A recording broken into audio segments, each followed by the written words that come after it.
Time for another board game review, and this time we have the game Stellar. This was sent to me by Renegade Game Studios and is designed by Matt Riddle and Ben Pinchback. Space. For millennia, humans have marveled at the cosmos. Modern astronomy gives us valuable insight about what's happening in the universe. There's still a sense of wonder to be had in looking up at the expanse above us. Stellar is a strategic two-player card game in which you are stargazers, calibrating your telescopes to bring into view celestial objects of various types. Planets, moons, asteroids, interstellar clouds, black holes, even satellites, as you create a beautiful display of the night sky. Let me show you how to play. So at the start of the game, each player has this beautiful little tableau here of telescope cards. Now you're going to be filling these up throughout the game with celestial object cards, and you'll also be building a little tableau below it as well. At the start of the game, you'll be given 2 random starter cards, and you have to choose one to place in your telescope and one below it. So let's say we put the asteroid here, and we put this moon card underneath it, like so. Now if we look at these cards, there are 5 types of celestial objects. We got planets, moons, asteroids, interstellar clouds, and black holes. This is a moon card. The number here has a different function based on where you play the card.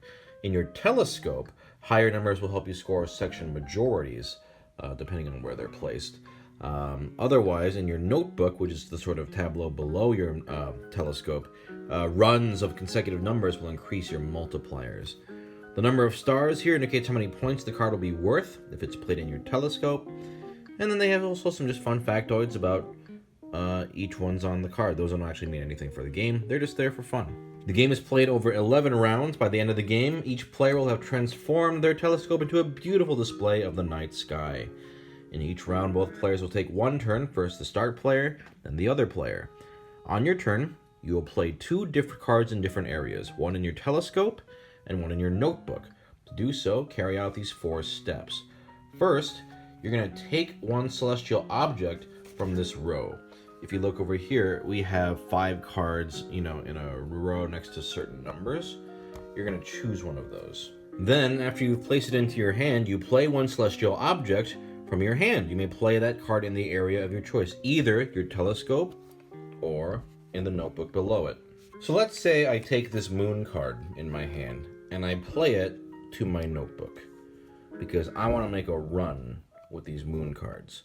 That means since I played a 4 here, then I have to take the card from the 4 in the row next.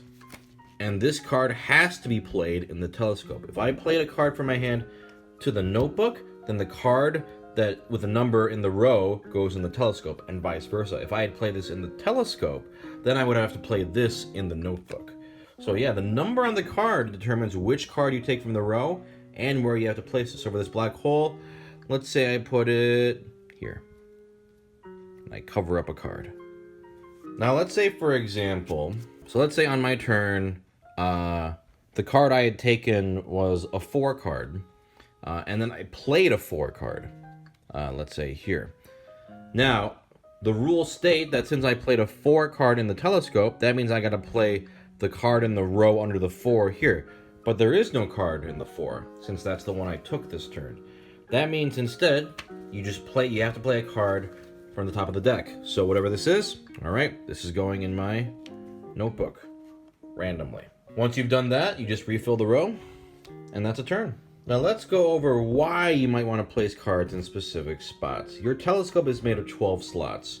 At the end of the game, or at the start of the game, you'll have one starting card in your telescope, but you play one to your telescope each turn. There are 3 sections. We have the top, which are these 5. Then we have the middle, which are these 3, and the bottom, which are these 4. These are also represented by the colors on the numbers. When you play a card in your telescope, you have to follow these rules.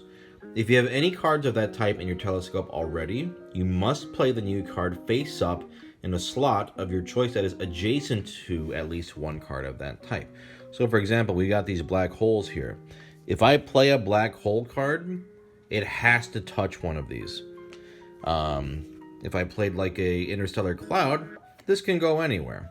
So I could put it like here, for example.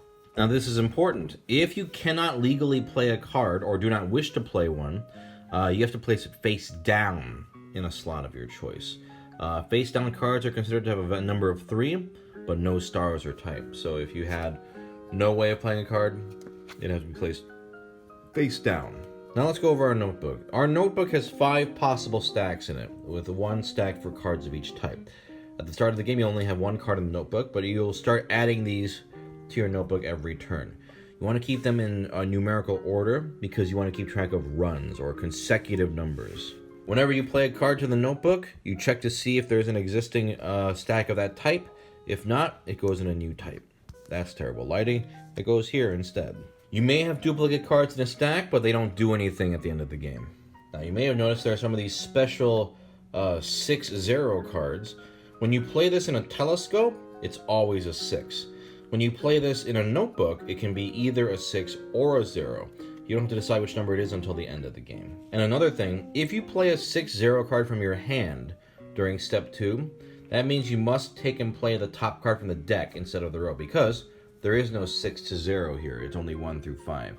Normally you'd have to play the number you played, but since it doesn't exist, you have to play a random one from the top. There are also satellite cards. These don't count as their own type. When you play these in your telescope, they just count as the number printed on the card, but they have no type, so they can be played anywhere. There's no adjacency rule for these. When you play these in a notebook, they count as the type of your choice. You can play it in any stack and move it around throughout the game. So I could put it, let's say I want to make it a new stack for the asteroids or something. Or let's say, oh, I get a 5 here. Okay, I'm going to move it over here, so I'll be 4, 5, 6. That can be moved anywhere. It's basically a wild.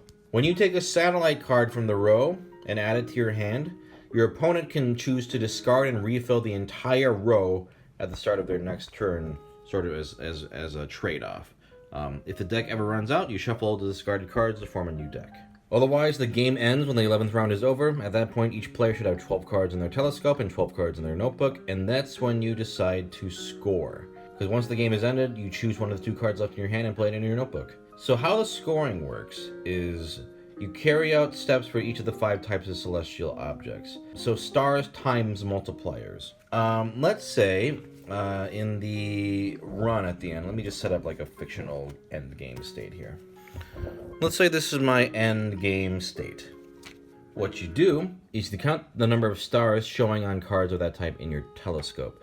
So let's say, for example, let's look at the asteroid cards. Okay? If we look here, we have 2, 4, 6 stars of the asteroid cards. Then you look at your stacks, find the asteroid one, and see how many numbers it goes. It goes up to 5. That means it's 6 times 5, you score 30 points for asteroids. You do that for all the stacks. So this stack of black holes here is 3. You count how many stars are in your telescope for that card. 2, 3, 4. 4 times 3, 12. Just do that for all of them. Then what you do is you look at section majorities. You add up the numbers of all cards in each section of the telescope. So for this top one here, it would be 4, 7, 9, 11, 14 for the top. And that's how many, you just count the numbers on the cards themselves. And then you're going to compare them to your opponents. For every section where you have a higher section total than your opponent does, you get to score 10 points. So let's say you had 14 on the top and your opponent had 10. You score 10 points. Then we look at the middle section. This is 11 because 2, 4, 5. Let's say your opponent had 12. Then they score 10 points. And then again for the bottom, this is 5, 8, 12, 17 points. Let's say you had more than them. You get 10 points again. And finally, if you have at least one card of all 5 types in your telescope, you score an additional 10 points.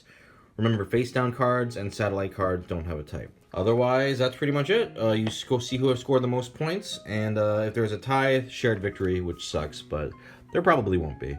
But yeah, you're basically deciding, do you want to play cards as multipliers to try to get runs, or do you want to go for section majorities, or, go for the all 5 bonus? There's a lot of different decisions to make here, but that's the game. So first off, the presentation in this game is absolutely gorgeous. I love that telescope you build with the cards at the beginning of the game, and everything, all the cards, it just looks very attractive as a package. And what's nice is that there's some really solid gameplay here. It's light, like very simple card play, but it's thinky. The whole system of play a card, and then you have to play the card underneath the number of the card that you played, is very neat. It forces you to think in a very weird, specific way and maximize your decisions of like, okay, I really want to play this card, but I want to make sure the card that I have to play also works for the other area that I have to play in if I play this card. You know, maximizing those decisions and efficiency based on that simple restriction is really neat. It's a really smart, like, game design. I also appreciate that there are several different strategies you can go for. Whether it's, you know, conquering the areas or, you know, making the runs, you know, longer for more points, or, you know, if you're me, all of the above. It's always nice to discover great two-player games, and this one does not disappoint. It's a really clever system with several paths to victory, very pretty to look at on top of that, and it can be played in a short amount of time, and it also feels substantial enough despite being a shorter game. I definitely recommend checking this one out. It is stellar. I'm sorry.